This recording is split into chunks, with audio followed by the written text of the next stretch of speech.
Estamos de volta com o nosso programa Vida e Saúde.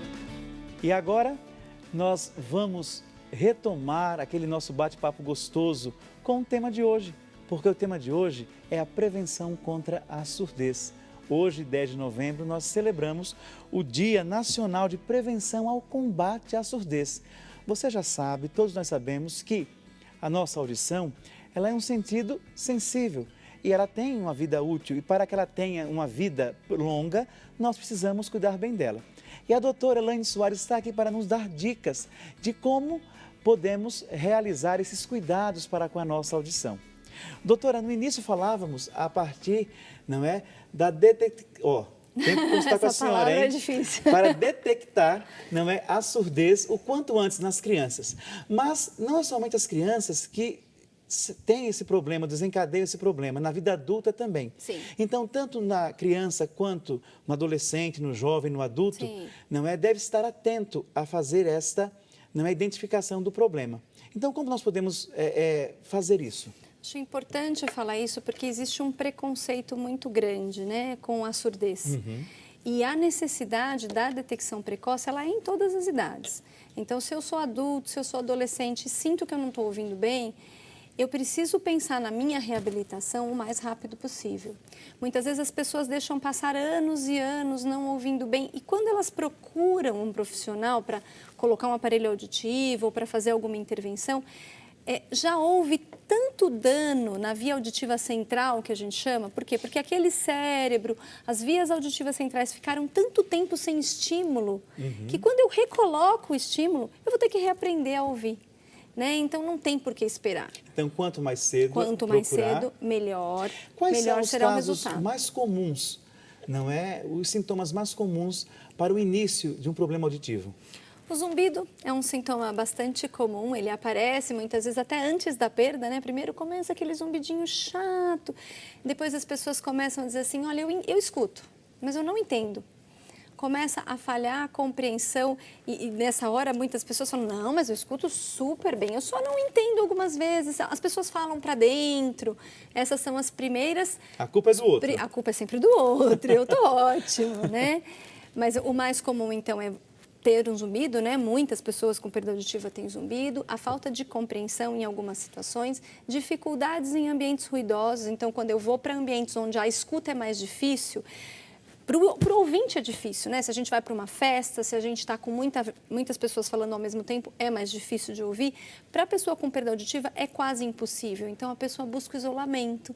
Sem perceber, ela já não gosta mais de ir no jantar, ela já não quer mais aquela reunião com muitas pessoas, porque ela não consegue participar, ela perde a conversa. Ela não consegue estar inserida no meio, Ela né? não consegue estar inserida no meio. Então, mas muitas pessoas se queixam do dito zumbido, que falam que tem sons absurdos. É uma panela de pressão, é apito, é cachoeira, cachoeira. É cigarra, então. É de toda...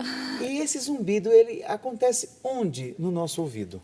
Então, vamos retomar, lembrar que a gente tem 3 partes, né? Eu estava falando 3 orelhas. No outro bloco das 3 orelhas. A orelha externa, que vai compreender do pavilhão até a membrana timpânica, a orelha média, que é onde normalmente acontecem as infecções de ouvido, e a orelha interna, que aqui está até separado, olha, que é esse caracol. É dentro desse caracol que ficam as células ciliadas externas e internas, que são os órgãos que vão transformar o impulso mecânico em elétrico, e esse impulso elétrico vai caminhar via nervo auditivo até o cérebro. Muitas vezes o zumbido ele pode ser causado na presença de alguma secreção na orelha média, então eu estou com tanta catarro na orelha que eu até tenho um barulho gerado até pela própria movimentação desses líquidos, mas esse geralmente é temporário, melhorou a infecção, o zumbido vai embora. Mas é muito comum quando a lesão dessa célula aqui dentro, né, essa célula lesada, ela começa a dar a sensação auditiva de um zumbido. Então, se eu tenho zumbidinho, eu posso estar com problema aqui dentro. E isso é uma perda auditiva. E essa célula, ela pode ser recuperada? Não. Não. Essa aqui a gente não tem como recuperar. Por isso que é o menor sinal, eu preciso investigar. Porque eu posso estar com o começo de uma perda de audição. Então, estaciona o problema, seria isso? não chega a estacionar, né? A gente sabe que se eu tiver, por exemplo, um problema genético que vai me levar a perder essas células, infelizmente um aparelho auditivo ele não vai conseguir barrar esse problema. Porém, quanto mais estimulado tiver o seu ouvido, quanto mais estimulado estiver o nervo auditivo, você vai ter uma prevenção maior. Eu sempre brinco com os pacientes, é que nem um creme anti-rugas. A ruga vai vir. Pode passar o creme mais bonito que tiver, um dia a ruga vai chegar. Você coloca um aparelho, a sua audição ela vai piorar. Infelizmente, até com a idade vai piorar. Porém, se o seu ouvido estiver estimulado, vai demorar muito mais para piorar. Então, a gente pode afirmar, doutora, que a idade, né, o avanço da idade, ela traz como consequência natural a perda auditiva? Todos nós ficaremos um pouco mais surdos com o avanço da idade. Isso é normal. Porém, se eu mantiver o meu ouvido estimulado, isso vai acontecer muito mais tarde.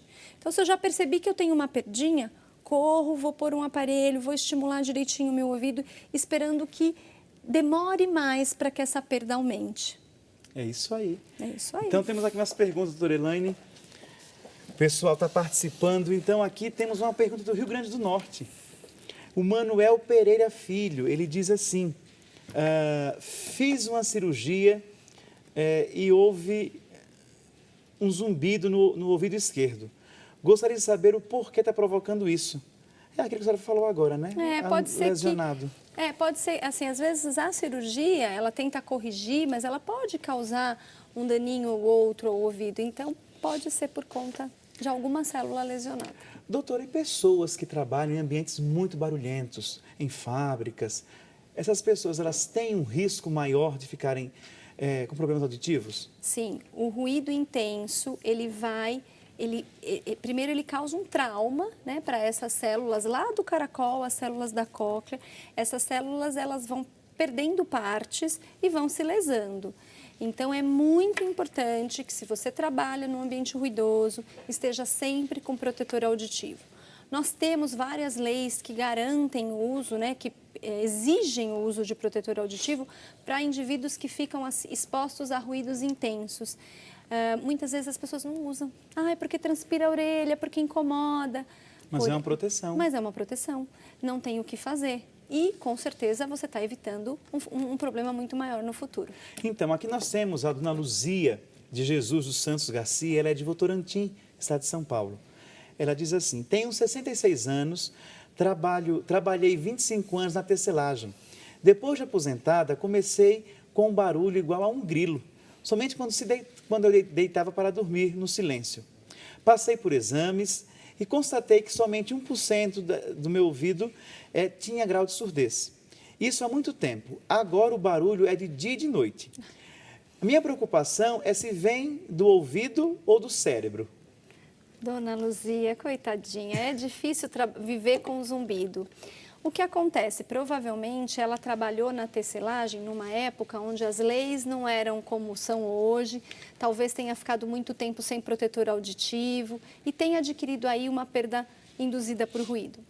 O que aconteceu agora? Somado a essa perda auditiva induzida por ruído, ela tem o fator idade. Com a idade, ela ganhou provavelmente uma perda auditiva que se acumulou com aquela que ela já tinha, mesmo que ela tenha dito que era bem pequenininha. Uhum. E aí o zumbido que ela só percebia quando ela ia dormir, porque na verdade ela ficava no silêncio e aí ela percebia, hoje ele se tornou mais intenso e aí até no barulho do dia a dia ela ouve. Então, o que ela tem que fazer? Qual que é a minha recomendação? Ela precisa de um exame, provavelmente, pelo que ela conta, ela pode estar com uma perda e o aparelho auditivo seria uma ótima alternativa, até para reduzir o zumbido. Olha aí, hein? Doutora, a gente comentava no início do programa que muitas pessoas, né, nesse Brasil afora, utilizam vários instrumentos para coçar o ouvido, para limpar o ouvido. Além das hastes flexíveis, outras coisas são utilizadas como grampos de cabelo, como chaves, tampinhas de caneta, até mesmo palitos de fósforo são colocados dentro do ouvido. Isso pode gerar uma consequência muito grave, até estourar um tímpano. Sim. Se houver esse estouro, como que acontece? O que é estourar um tímpano, a consequência? O tímpano é uma membrana, como se fosse a pele de um tambor. Ele precisa vibrar, né? Se a pele do tambor estiver furada, ela não vibra, ela precisa ser íntegra. Conforme o lugar que eu perfuro o tímpano, dependendo da irrigação, da posição, o tímpano até consegue se fechar naturalmente, às vezes eu não preciso de nada. O tempo faz com que ele volte, feche e que minha orelha fique íntegra novamente. Porém, conforme o lugar, esse tímpano não fecha mais.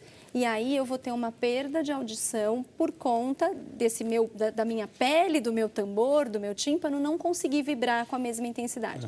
E aí o paciente precisa fazer uma cirurgia.